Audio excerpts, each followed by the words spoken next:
Welcome back to the Halftime Report. You know what time it is. We are answering your questions now. All right, Joe, you're up first.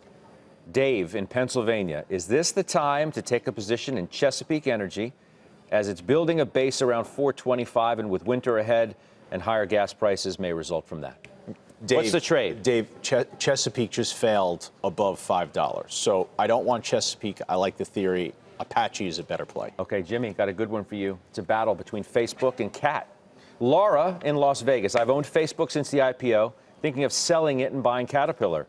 Your thoughts? Okay, so that's two questions in one. They don't go together. You always have to split out a sale from a purchase. The two decisions have to stand on their own merits. Right now, I actually like Facebook. I mean, the reason to sell it would be if you thought that it's losing appeal with the youth, that it's becoming a soccer mom platform. But frankly, the numbers of users that it has and the valuation would say this is good growth at a reasonable price stock.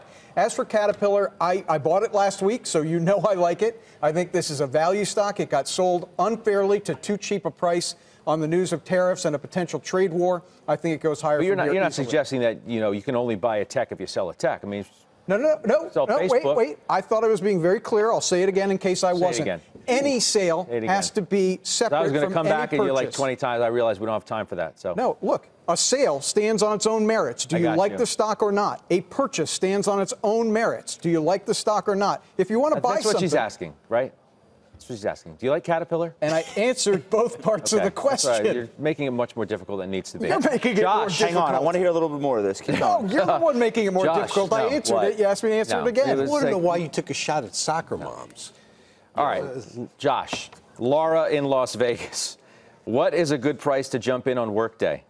I don't like it. So, but if you have to, it's about 10% above a rising 200-day. Last time it hit that 200-day was in July or late June. Served as flawless support. So that's about 128, 129. So if you need to own it, maybe look to see if it tests that level successfully. Personally, I prefer ServiceNow. All right, Steve Weiss, David in Fort Lauderdale.